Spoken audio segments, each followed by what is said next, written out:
Bendiciones. Recibe un caluroso saludo y bienvenido al cierre de esta serie, de este discipulado que le hemos llamado El Río de Vida en el libro de Ezequiel. Hemos encontrado en él una verdad tan profunda acerca de cómo nosotros podemos dar fruto que Dios quisiera. Cómo podemos tener una vida con satisfacciones, con las bendiciones de Dios, como Él ha prometido. Pues no te apartes. Hoy vamos a hallar esa conclusión de cómo llegar a obtener esa promesa que Él nos dio. Ahí donde estás, vamos a entregar esta reunión al Señor y decirle: Padre, gracias te damos, porque eres un buen Padre. Gracias por tu amor, gracias por tu misericordia, gracias por el sustento y tu provisión. Te ruego, Dios, seas tú propicio y bendícenos en esta enseñanza. Háblanos, te lo pido, te lo ruego. Y aquel que está atravesando cualquier situación de preocupación, Señor, háblale por medio de esta enseñanza, te lo pido. En el nombre de Jesús, tu Hijo. Amén, amén y amén. Bueno, como una introducción y para poder entender, si tú eres primera vez que nos estás viendo, te recomiendo acércate a los 2 capítulos anteriores y se te amplía cómo es que esta enseñanza pues tiene sentido. ¿Por qué el libro de Ezequiel? Bien, Ezequiel es llamado uno de los profetas. Está dentro del grupo de los profetas mayores. Y junto a los 4 profetas mayores, pues está Isaías, Jeremías, Ezequiel y Daniel. Están 12 profetas menores, que no es por posición, sino por el tamaño del libro con que ellos escribieron. Encontramos que estos 12 libros de los profetas menores están en el cinturón de la enseñanza o de la colección de libros que tiene toda la escritura. Y es interesante porque es en estos 12 profetas menores donde se nos habla habla y se nos da una visión de las cosas que vienen para estos tiempos, el tiempo cuando se acerca a la venida de nuestro Señor. ¿Por qué la importancia de entenderlo? Porque cuando Juan en la isla de Patmos recibió la revelación de Jesucristo y escribió el libro de Apocalipsis, dice que él fue traspuesto y que dice que el mismo Señor le dice: ve y te daré a conocer lo que ha de suceder en aquellos días. Y prácticamente estamos nosotros viviendo esos días. ¿Por qué? Porque estas señales se manifiestan cuando Jesucristo las mostró en Mateo 24, en Lucas 13, y estamos viendo ahora en los tiempos que estamos viviendo con mayor evidencia mucho de estas señales que él manifestó. Entonces, Ezequiel tiene un comparativo entre una visión que él tuvo con la misma visión que Juan el apóstol la tuvo cuando escribió el Apocalipsis. Y esto fue un río que salía de un templo. Y curiosamente, por las características tan especiales que tenía este río, se puede decir que eran la misma visión que ambos tuvieron. Pero lo que es sorprendente es que Apocalipsis, cuando lo escribió Juan, y cuando Ezequiel escribió esto, por lo menos habían pasado más de unos 1000 años. Entonces, esto es sorprendente, ¿verdad? Bueno, entonces vamos a dar una introducción acerca de este libro que estamos leyendo, ¿verdad? Entonces, ahí donde está, acompáñeme Y dice en Ezequiel 47, capítulo 47, verso 1, dice esta manera. Después me hizo volver a la entrada del templo, y aquí brotaban aguas de debajo del umbral del templo, hacia el oriente, porque la fachada del templo daba hacia el oriente, y las aguas descendían de debajo del lado derecho del templo al sur del altar, ¿verdad? Y sigo leyendo el comparativo con Apocalipsis 22, donde dice, y me mostró un río de agua de vida. O sea que aquí sí le agrega que era un agua que tenía vida, resplandeciente como cristal, que salía del trono de Dios y del Cordero, en medio de la calle de la ciudad. Y a cada lado del río estaba el árbol de la vida, que produce 12 clases de fruto, dando su fruto cada mes, y las hojas del árbol eran para sanidad de las naciones. Entonces, entre las particularidades de este verso es que encontramos, aparte del río de agua de vida, que al final de ese trecho habían unos árboles y que el árbol daba fruto. Bueno, la escritura nos compara a nosotros como árboles, inclusive nos hace ver como árboles de justicia, y al mismo tiempo nos dice que como árboles debiéramos de estar sembrados o puestos junto a aguas de corriente. Entonces es una similitud que hay.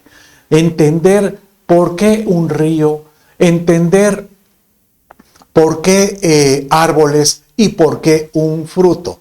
Y vamos a comprender que el Señor Jesús siempre manifestaba que nosotros debiéramos de dar ese fruto. Pero para poder dar el fruto que Él quiere, tenemos que saber dónde estamos ubicados. Entonces, hemos visto la semana pasada, en los discipulados anteriores, el comparativo del Salmo 1.3, donde habla que nosotros somos como árboles junto a aguas de corriente. Pero hay un paralelismo con Jeremías. O sea, el Salmo lo escribió David, pero Jeremías lo escribió y lo explicó de esta manera. Y dice esta manera: será como árbol plantado junto al agua. Aquí está hablando del justo, o sea, el creyente. Junto al agua. El Salmo dice corrientes de agua, que extiende sus raíces junto a la corriente. Aquí lo amplía. Entonces aquí hace ver de que es lo que sostiene al árbol, es sus raíces. Entonces, un árbol que está bien plantado echa raíces. No anda de lugar en lugar, no, está plantado. Y sus raíces lo mantienen firme, para que no importa la fuerza del agua, el árbol está firme. Y no temerá, dice, cuando venga el calor, y sus hojas estarán verdes. Qué belleza, porque en el Salmo 1 pues no encontramos el que venga el calor, pero aquí nos está diciendo que no importa la situación, cuando haya crisis, cuando haya una situación que da un ambiente demasiado fuera de lo normal, o sea, llamémosle una adversidad, una angustia, algo que te sacude, dice que el que está plantado junto a aguas de corriente, tal como usted lo puede ver aquí, dice, sus hojas estarán verdes. Y dice, y en año de sequía, cuando venga el calor, no se angustiará, ni cesará de dar fruto. Ni cesará de dar fruto. Y aquí nuevamente nos confirma que si algo el Padre anhela es que el creyente entienda, que el anhelo de Dios es que el creyente sea bendecido. Por supuesto, Él anhela que nosotros recibamos las bendiciones que Él tiene. Pero dice que las bendiciones están acompañadas con procesos formativos del carácter, formativos de nuestras certezas, de nuestra convicción, para hacernos sembrar, para estar nosotros firmes, sembrados junto a aguas de corriente. Y aquel que logra atravesar la prueba, obviamente la prueba da una aprobación, seremos aprobados. Y obviamente el fruto será pues recompensado. Por eso es que dice, por sus frutos los conoceréis. Así lo dice Jesús cuando él decía que él anhela que nosotros seamos conocidos por el fruto, ¿verdad? Así lo dice en Mateo 7, 17 al 20. Así todo árbol bueno da frutos buenos, así el árbol malo da frutos malos.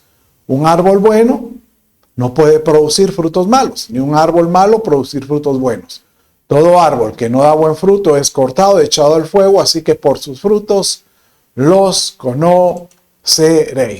Y aquí vamos a entender que este fuego que habla aquí no es que sea el infierno, no, sino que aquel que no está dando buen fruto, obviamente tiene que pasar un proceso como este que hablamos hace un rato de sequía, tiene que pasar un proceso de purificación, ¿verdad? ¿Y qué es lo mejor? Que alguien voluntariamente diga, yo no estoy dando buen fruto. No estoy dando buen fruto. Entonces, mejor que hay que hacer, cortar las raíces. Y así lo hice, pues, en otra porción de Lucas, cuando hace el paralelismo del árbol que da buen fruto, dice que lo mejor es cortar las raíces, ¿verdad? Y volver a echar raíces. Si tú sabes que no has estado dando el fruto que Dios, pues, espera, y no estoy hablando que no estés dando el 100, no, si tú estás dando el 30 está bien, porque el Señor todavía acepta que demos el 30 o el 60 o el 100, porque las coronas, las recompensas, pues van a ir acorde de lo que uno presenta.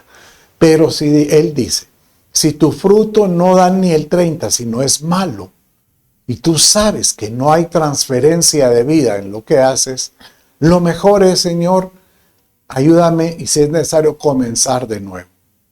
Cortemos las raíces y yo quiero empezar de nuevo con una vida cristiana, una vida espiritual de bendición. Yo admiro a un amigo que recientemente él me habló y me dijo, yo quiero santificarme para Dios, quiero buscarlo a Él.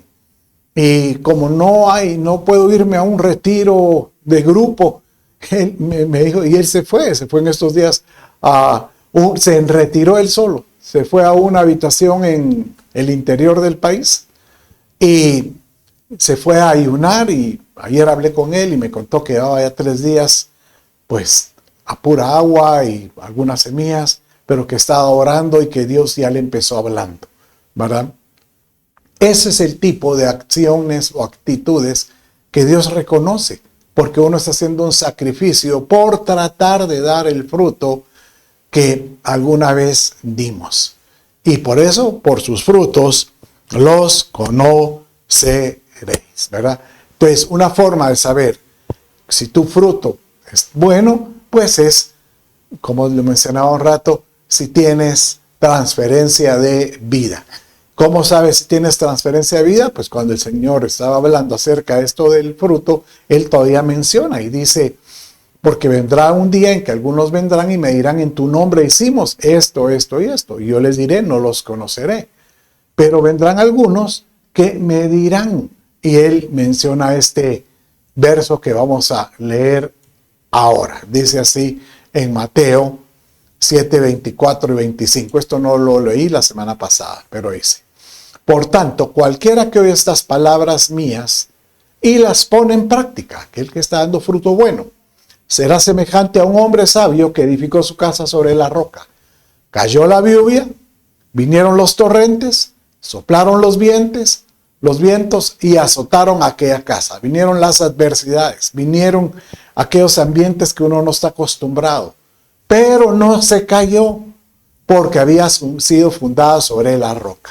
O sea, tenía raíces raíces que lo tenían firme, firme, junto a las corrientes de agua. Pero aquí es una hermosura el encontrar de que él dice que este justo estaba fundado sobre la roca. Y Jesucristo mismo dice que Él es la roca angular, Él es el pináculo, Él es la roca que nos sostiene, Él es nuestro fundamento. Nosotros deberíamos de estar cimentados en Cristo Jesús. Bueno, entonces ahora dirá usted, ¿qué tiene que ver con Ezequiel? Bueno, entonces regresando a Ezequiel, Ezequiel dice, si tú quieres ser de aquellos que están fundamentados en la roca, que está junto a aguas de corriente, que sabe, que anhela dar ese fruto que el Señor espera para ser reconocido, tienes que atravesar este río. Entonces, Él nos dice de esta manera y lo escribe de esta manera.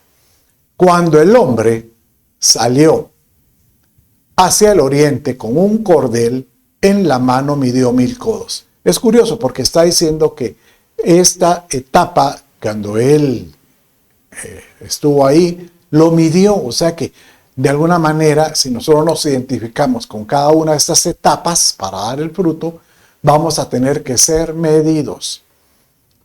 Con un cordel en mano midió 1000 codos y me hizo pasar por las aguas, con el agua hasta los tobillos.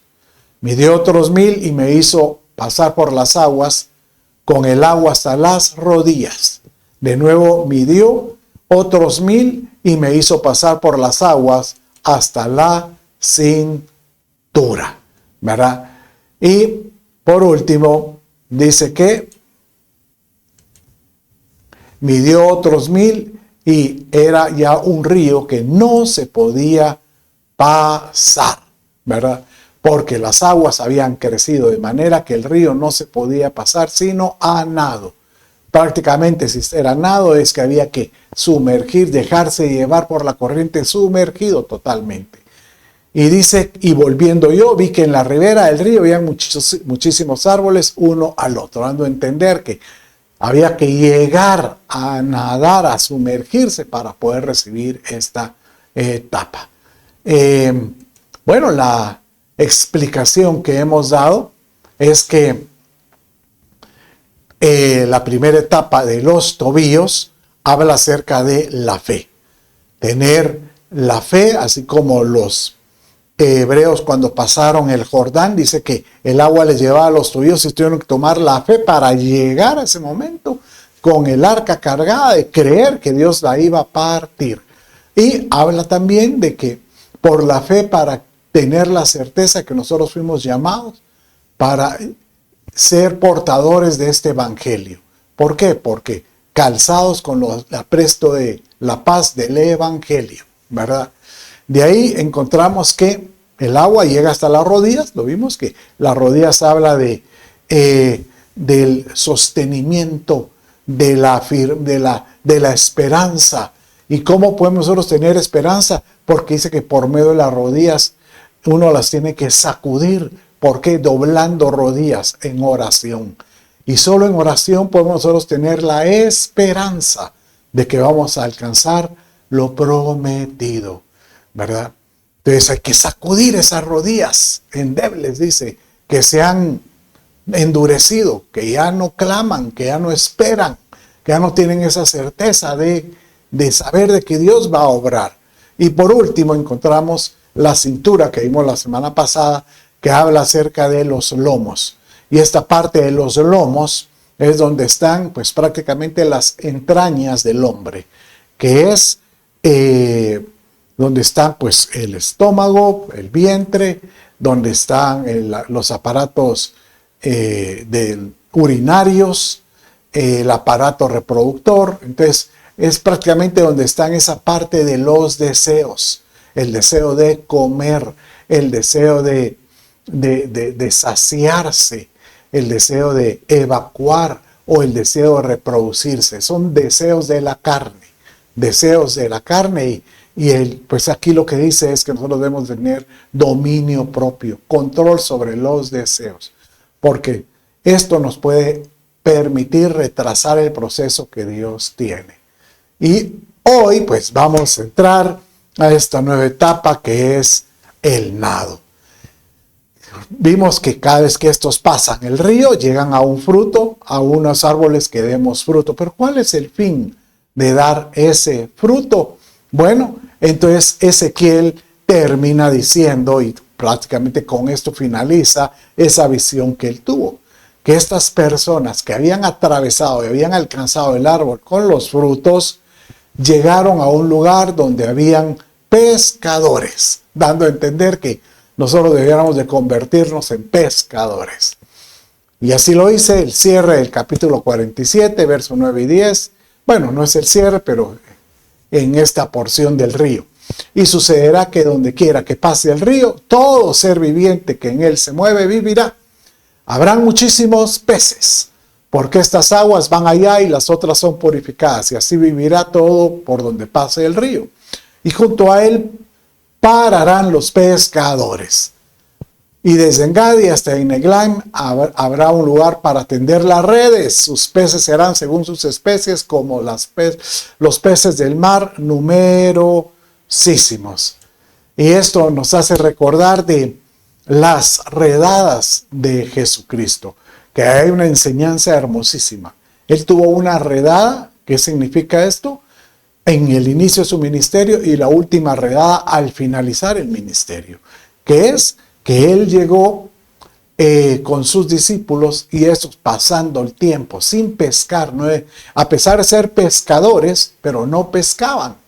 Y él les dijo, yo les voy a enseñar dónde y cómo. Tiren la red de esta manera. Entonces, la primera vez dice que eran tantos que tuvieron que llegar varias barcas para auxiliarlos. La última vez no hablaba de tantos, sino habla de peces contados, peces seleccionados, 143, peces grandes. Y lo que da a entender es que cuando tú das el fruto que Dios quiere, aquí como en esta porción donde ves que el Señor quiere que llegues a ese momento de ser llamados pescadores, va a llegar un momento en que Él va a mandar los peces que necesitas. O te va a dar la oportunidad de poder tener peces seleccionados para Él. Aleluya. Bueno, ¿cómo vamos a obtener esta recompensa? ¿Cómo poder llegar a este punto? Bueno, nos toca ahorita entrar a la etapa del nadado, que es, ¿puede usted imaginarse llegar a ese río? Llegó al río, a los tobillos, a las rodillas, a la cintura, dando a entender que usted todavía tiene los pies prácticamente sobre la tierra. O sea que de alguna manera uno tiene parte de su vida está en la corriente espiritual, pero bastante de su vida está sostenida o apoyado en las cosas terrenales. Y dice prácticamente que el Señor anhela que nosotros dependamos totalmente de Él, que nuestra confianza sea total en Él. Y por eso Él nos dice, el día de mañana que tú aprendas a sumergirte en mi corriente, es porque tu dependencia es total en mí, dice, total dependencia del Señor. ¿Por qué? Porque su presencia ha inundado tu vida. Y aquí hay que entender algo muy particular, porque si lo vemos en lo natural, el agua, aunque es una bendición, el agua puede provocar temor. Acuérdense, tenemos el ejemplo de Pedro. Él estaba en medio de la tempestad y vio al Señor caminando sobre el agua. Y dice que él, cuando le dijo, quiero caminar, él aprendió a caminar, pero cuando vio las circunstancias se hundió. Perdió la dependencia del Señor. O sea que podemos nosotros estar viendo al Señor, yo quiero caminar en fe, y aprender a sumergirnos, pero si vemos circunstancias alrededor, puede ser que el misma agua nos absorba y perdamos esa paz que da de su presencia. Cuando uno aprende a confiar en el Señor, encontramos que su presencia te da paz, vida y gozo. Si lo dice el Salmo 16:11, me darás a conocer la senda de la vida. En tu presencia hay plenitud de gozo, en tu diestra deleites para siempre. Y uno dirá, eso es lo que yo quiero. Por supuesto que yo quiero plenitud de gozo. Por supuesto que quiero deleites. Pero tienes que aprender a confiar y saber que a veces las corrientes de agua te pueden dar temor, te pueden dar pensamientos de incertidumbre, te pueden hacer creer que a lo mejor estás solo y que ya no tienes el apoyo de Dios. Hoy yo quiero decirte y quiero darte este consejo. Todo aquel que busca al Señor se da cuenta conforme va creciendo en Él que cada etapa en su vida le da una satisfacción. En el tiempo por ejemplo, uno empieza observando que existen milagros. Tal vez el primer milagro que uno puede recibir al caminar en las cosas del Padre es pues una paz interior. Milagros como que ya no empieza hablando uno igual. Casi uno elimina de su vocabulario malas palabras. Uno elimina de su forma de hacer o de su actitudes de temor. No, uno empieza tomando desafíos que te hacen creer que Dios está contigo. Y eso es lo lindo de poder estar nosotros caminando y sumergiéndonos en su presencia. Pero siempre vienen los temores. Siempre van a aparecer. ¿Será que Dios está conmigo? ¿Será que Él está aquí? Por supuesto que pueden aparecer temores en tu vida. Te voy a relatar este verso porque a lo mejor tú eres como esta figura que te voy a hablar ahorita, que uno desea anhelar la presencia de Dios, uno desea las corrientes y más uno va a buscar esas corrientes de agua cuando está atravesando algún conflicto. ¿Qué conflicto estás atravesando hoy? ¿Qué preocupación tienes? Bueno, hoy el Señor te dice, solo confía y anhela mi presencia. En otras palabras, anhela las corrientes de agua. Pues la figura con que lo escribió David fue con un siervo. Y decía un siervo. Y dice de esta manera. Seas tú como el siervo que anhela las corrientes de agua. Así suspira, oh Dios, el alma mía. ¿Puedes imaginar? Desear la presencia de Dios. Como que si la olieras. Y el siervo dice, mi alma tiene sed de Dios, del Dios viviente. ¿Cuándo vendré y me presentaré delante de Dios?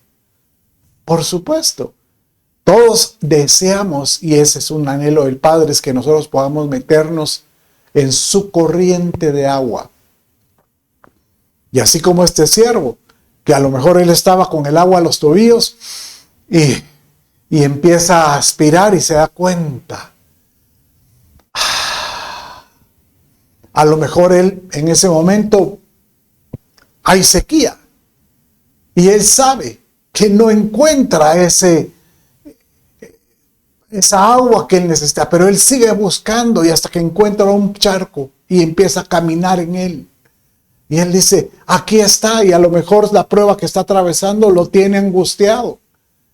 Y dice, más adelante, en el verso 5, llega un momento en que cuando el agua te llega solo a cierto nivel, ¿por qué te abates, alma mía? ¿Por qué te turbas dentro de mí?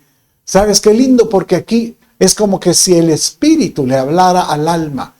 A veces el Espíritu se da cuenta que estamos angustiados, que el Espíritu se da cuenta que estamos preocupados y viene como que le ordenara y le dice, alma, ¿por qué te abates? ¿Por qué te turbas? ¿Por qué te preocupas? Si ya estás con algo ya estás caminando, tal vez el agua te lleva a los tobillos, tal vez te lleva ya a las rodillas o a lo mejor te lleva a la cintura. Espera en Dios, pues he de alabarle otra vez por la salvación de su presencia.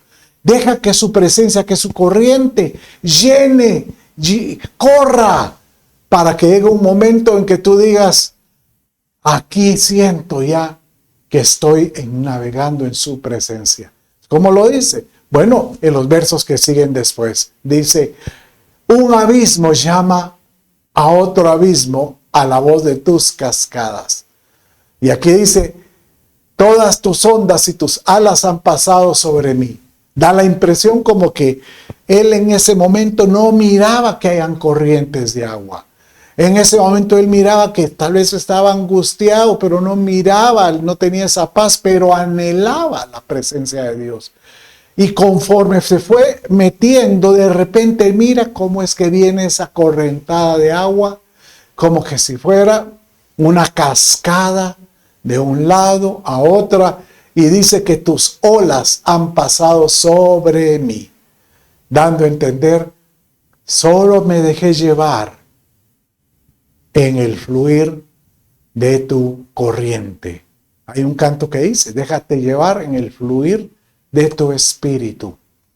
De día mandará el Señor su misericordia y de noche su cántico estará conmigo. Elevaré una oración al Dios de mi vida, dando a entender cómo no he de adorarlo, cómo no he de bendecirlo, cómo no he de decirle, Señor, has extendido tu misericordia y me has mostrado que sí es posible navegar en el fluido, en la corriente de tu presencia, de tu espíritu. ¡Qué lindo! Y eso requiere, pues, todos los procesos que vimos anteriormente. Obliga que tú tengas que tener la fe para cuando te llega el agua a los tobillos y dices, voy a tener que caminar con fe. Yo sé que Dios me va a socorrer si yo me meto en la corriente y Él me toma. Y es cierto que estando todavía con los pies en tierra, tú dices, pero mi visión, mi fin no es estar con los pies sobre la tierra. Oye lo que te digo, tu fin es estar nada menos que en la corriente de su presencia. Ese es el fin de todo creyente, que nosotros podamos dejarnos llevar en esa corriente de su presencia, tener la fe para eso. Te voy a contar una historia. Dice que este era un militar sirio y su nombre era Naamán. Y él tenía una enfermedad. Él era leproso. Y en los tiempos, pues, que uno lee los evangelios, el que tenía lepra prácticamente era marginado. Pero él, yo puedo imaginarme que para evitar ser visto con la lepra, él se envolvía totalmente. Y se presentaba ante su rey, pero totalmente envuelto, ¿verdad? Pero dice que una jovencita que vivía con él, que era una muchacha hebrea, sabía de que había alguien que podía sanar a su amo. Y estamos hablando pues de Eliseo. Entonces él le dice que hay un profeta. Y él llega y busca al profeta y el profeta le dice, claro, por supuesto, ve y sumérgete en el Jordán y vas a ser, sumérgete 7 veces en el Jordán y vas a ser limpio. Y dice que romano perdón, ya estoy metiendo, el sirio el militar se enardeció tanto porque dice, ¿acaso no hay ríos más hermosos, más limpios, más grandes que el Jordán? Y menospreció el Jordán. Pero como él ya había llegado ahí y estaban cerca del Jordán, sus mismos criados le dijeron, ¿no vas a creer la palabra del varón de Dios? Si aquí estás, solo tienes que creer. Entonces, dice que él vino y tuvo que aceptar ese desafío. Y hoy te vengo a decir, Dios te está hoy invitando a que te metas en el río de su presencia y aceptes ese desafío de dejarte llevar. No te preocupes, solo confía, porque Él puede obrar cuando estés en esa corriente. En el caso de él, dice que él tuvo que sumergirse. Dice que entonces él bajó y se sumergió 7 veces en el Jordán conforme a la palabra del hombre de Dios. Y su carne se volvió como la carne de un niño pequeño y quedó limpio. Hermosísima esta comparación porque no le dice que no solo fue sano, sino que él fue restaurado. Su piel recibió, si él tenía, por ejemplo, cicatrices, esas cicatrices se borraron porque quedó como una piel de niño, ¿verdad? Diferente a lo que Jesucristo, él hizo por nosotros. ¿Sabes que Jesús, cuando él resucitó, él tuvo un cuerpo transformado? Y él pudo haber demandado de Dios, dame un cuerpo con piel de bebé, de niño. Pero no, él dijo, déjame las mismas marcas, las mismas cicatrices. ¿Por qué? Porque esas son las señales que voy a mostrar diciendo que no importa la adversidad, no importa las pruebas, todo esto debe ser una figura, debe ser un recuerdo, esa cicatriz debe ser una señal de que ya no es una herida, es una señal que puede bendecir a otros. Y prácticamente eso es lo que hace el meterse en el río de su presencia. El río de su presencia nos limpia, porque así lo dice Efesios, que el Señor anda buscando una iglesia que esté limpia y sin mácula, que sea lavada, purificada por medio del agua de su palabra. Y eso prácticamente me hace recordar que para ser lavado en el agua de su palabra es ser sumergidos. ¿Sabes que la palabra sumergir en el griego es una palabra que se llama baptizo o bautizo? Bueno, el Señor, Él dijo que el que creyere y fuere bautizado, ese será salvo. Y es una figura de que cuando nosotros nos metemos en la corriente, somos bautizados en el agua de su presencia, recibimos no solo salvación, sino la unción del Espíritu Santo. Bueno, te lo voy a contar cómo fue que Jesucristo lo enseñó.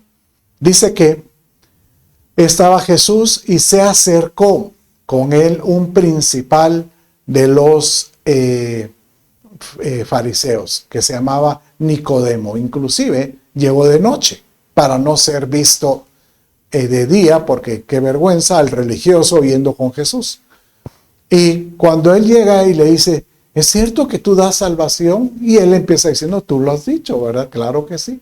¿Y cómo puede ser eso? Entonces Jesús le dice que el que naciere y creyere, pues y uso esta comparación, verá el reino de Dios. Él se quedó, pero ¿cómo puedo yo nacer de nuevo? ¿Me tendría que meter en la matriz de mi mamá? No, le dice él. Entonces Jesús viene y le amplió con este otro verso. Léalo conmigo y dice de esta manera. Y Jesús respondió, le dice a Nicodemo, en verdad te digo, que el que no nace, y ahora le amplía, el que no nace del agua y del Espíritu no puede entrar en el reino de Dios.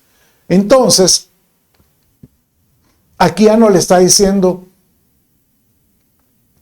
que el que solo cree puede ver el reino de Dios. No, aquí dice, no solo el que cree, sino que también nace del agua y nace del Espíritu, este ya podría entrar en el reino de Dios. Entonces aquí atestigua acerca de la importancia del bautismo o del bautizo o sumergirse en él. Sumergirse en agua, que es una manifestación hermosa de la convicción del creyente, y nacer del Espíritu de Dios. Y es curioso porque mire esta relación. Cuando un bebé nace, este vivió por 9 meses en medio de un ambiente de agua, o llamémosle pues el líquido de la mujer, ¿verdad? Y estaba en medio de sumergido dentro de esa agua. Y para que él manifieste que él tuvo una experiencia de nacimiento, tiene que salir del agua. Y esto es lo que hace el bautismo en agua y el bautismo del Espíritu Santo. Por ejemplo, cuando hablábamos del bautismo, Jesucristo mismo dijo que era necesario que todos fuéramos bautizados. En Lucas 12:50, capítulo 12, verso 50, Jesús mismo dijo de esta manera: pero de un bautismo tengo que ser bautizado. ¿Cómo me angustio hasta que se cumpla? El mismo Jesús dijo que él necesitaba ser bautizado, que él hablaba de que era necesario ser sumergido. Y así lo dice otra versión en el 12:50, léalo conmigo en otra versión de la Nueva Biblia de los creyentes. Dice: pero tengo que ser sumergido en las aguas y no veo la hora de que eso se cumpla. No veo la hora. Aquí, pues prácticamente estamos viendo que el bautismo es algo necesario, algo importante, porque con ese separamos prácticamente una etapa de nuestra vida y le damos evidencia de que nacemos en otra etapa. Cualquiera podría estar pensando: pastor, la verdad, yo me bauticé cuando era niño, cuando era bebé. Pero acuérdense que la Escritura dice, incluso Jesús dice, que él tenía esa convicción de ser bautizado. Esa convicción. El que creyere y fuere bautizado será salvo. Pues primero, antes de bautizarse, hay que creer. Y un bebé no tiene esa llamémosle, manifestación, esa voluntad para poder decidir si cree o no. Tiene que llegar un momento en que cuando ya la persona tiene edad y certeza en lo que está creyendo, para saber que él puede tomar este paso de fe. Por eso es muy importante el bautismo. Yo cuando le he enseñado esto a algunas personas, hay algunos que dicen: sí, yo comencé en la iglesia y ya me bauticé de grande, pero no hice una convicción en el bautismo. O sea, yo realmente me dijeron, hay que bautizarse, y yo no sabía ni por qué. Obviamente me sumergí inclusive, pero no, hasta ahora me doy cuenta la importancia que tiene del porqué del bautismo. Para eso tenemos que entender qué significa el bautismo. Bueno, la Escritura, hay una porción, Pablo lo escribió cuando escribió a los Romanos, y él lo expresó de esta manera, y lo vamos a leer de esta manera. Entonces, dice aquí, en Romanos 6:4 dice así: por tanto, hemos sido sepultados con Él por medio del bautismo, por medio de haber sido sumergidos para muerte, a fin de que como Cristo resucitó entre los muertos por la gloria del Padre, así también nosotros andemos en novedad de vida. Entonces, ¿cómo es que se entiende la importancia del bautismo? Es que en ese momento que nosotros somos sumergidos en el agua, en su presencia, le estamos diciendo a todos los que están alrededor, observen, aquí yo doy testimonio de que en el momento que se ha levantado del agua, es la misma figura de cuando Jesús se levantó de la tierra en resurrección. Aquí yo me levanto del agua manifestando a todo mundo que me comprometo a tener una nueva vida, una novedad de vida. No está diciendo que ya la vida está totalmente limpia, no. Él solo está manifestando que entra a una etapa de anunciarle a todo el mundo su vida nueva, novedad de vida. Ya en el tiempo, pues van en procesos de purificación si siguen las corrientes de agua, ¿verdad? De limpieza. Pero esa es la importancia del bautismo. Pero más aún, no solo es el bautismo de agua, sino así como Jesús lo vivió.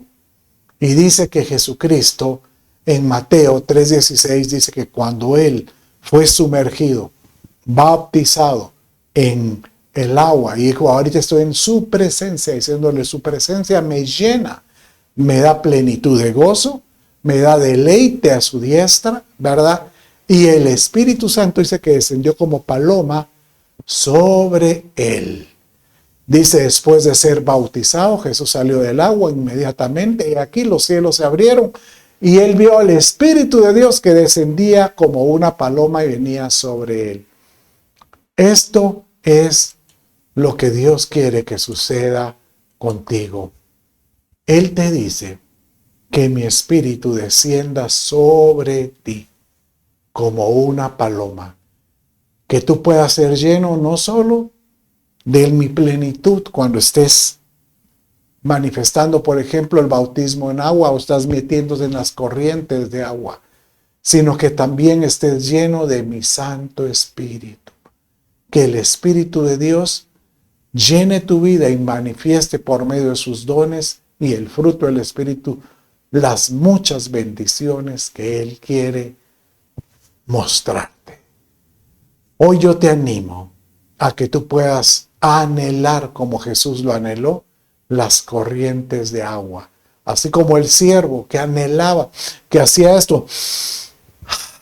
Yo sé que hay agua, yo sé que su presencia está cerca.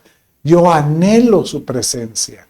¿Por qué? Porque su presencia nos da plenitud y nos da deleite. Aleluya. Qué lindo esto, que el Señor te pueda dar ese deleite. Bueno, prácticamente ahora vamos a resumir, pero vamos a terminar. ¿Qué significa el ser sumergido? Entonces es total dependencia y confianza en Dios. Deja que el río fluya. Métete en el río de su plenitud, en el río de su presencia, y verás cosas maravillosas. No ha sido fácil. Yo ahorita que estoy predicando, enseñando esto, estoy atravesando un momento en que estoy dándome cuenta que me he acostumbrado a que Dios me dé lo que Él tiene. Pero ahora quiero volver a tomar esos momentos de meterme en su presencia para poder vivir confiado, no por la seguridad que Él me va a responder, no, porque lo anhelo, porque lo deseo. Y que el Señor pueda hoy bendecirte por cuanto te has sumergido. Qué lindo.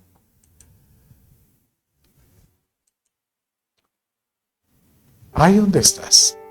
Hoy creo que el Padre te está hablando fuertemente.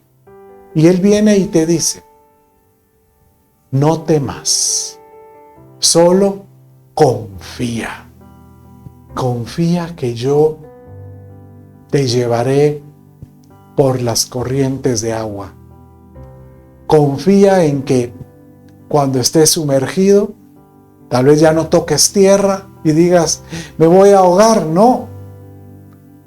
Levantas tu mano y puedas ver que el Señor te está tomando la mano y te dice, yo estoy aquí, como se lo dijo a Pedro.